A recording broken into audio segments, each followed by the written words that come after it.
You know who they should have got for the flashbacks for the younger Sherlock Holmes? Robert Downey Jr. I think that would have been hilarious.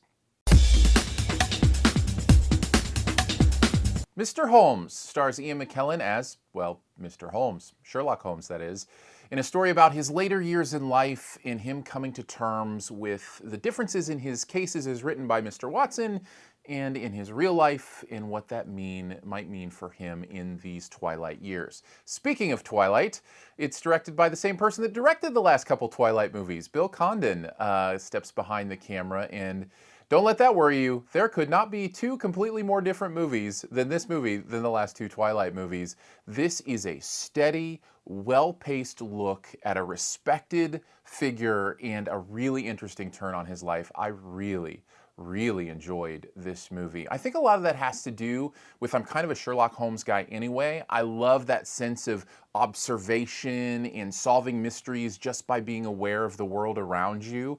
And Ian McKellen is perfect in this role as Sherlock Holmes, as an older Sherlock Holmes. He captures it very nicely and even manages to make a nice little distinction between Sherlock Holmes in his 90s, which is part of the movie, and Sherlock Holmes in his 70s, which is another part of the movie. And that's an interesting job for an actor, right? Just a little more spry, a little more energetic, a little less senile, but he pulls it off really nicely. I thought this was a great performance.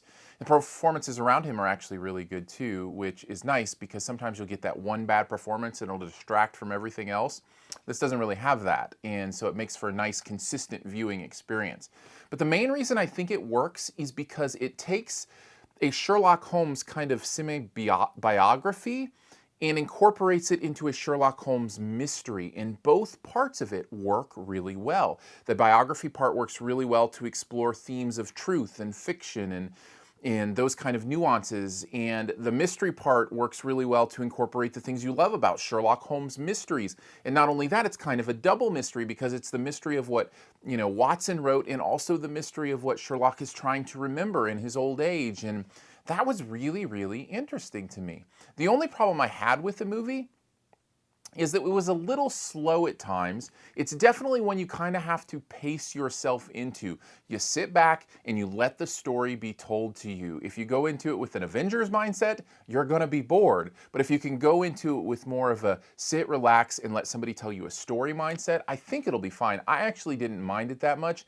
Just fair warning that it definitely does kind of take its pace getting to where it goes. Overall, I found Mr. Holmes enjoyable, interesting, clever, and meaningful in ways that I really wasn't expecting, and I would give it an A-. Thanks for checking out the review. Stay tuned for this review's best ever challenge here in a bit. First, I want to let you know about some other stuff you can click on right up here in the cards. Just hover over the little eye. It should shift out and there'll be a bunch of things there. You can do that while the video is rolling, in fact. You can look at different videos that I've done, link to the website, support the channel, donate to your movie friend. I'd appreciate it. Also, if you'd follow me on Periscope, Aaron Dicer, search for Aaron Dicer on Periscope. I Periscope after I'm out of every single film I go to. Take your questions, your thoughts. It's really interactive, really fun, and I'm really enjoying it. So follow me on Periscope, Twitter, whatever, that kind of thing. And subscribe to the podcast. Every Friday, we do a live podcast at noon called SiftPop, where we talk about the biggest movie of the weekend, as well as some television, some other pop culture stuff. We go for about an hour, and then we also upload that to the podcast feed in case you can't be there live to interact in the chat. If you want to be there live, hit up Mixlr.com, MIXLR.com, and search for Shoe the Dough Live.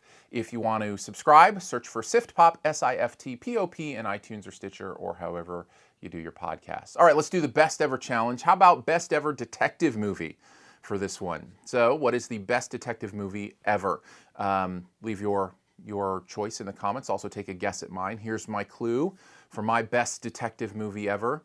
I'm going to go with the one that featured a limp. Or did it? Not to give anything away. Take your guess in the comments. Also let me know yours because I'd love to have that conversation. And as always, here's 5 extra seconds to hit subscribe right down in this corner.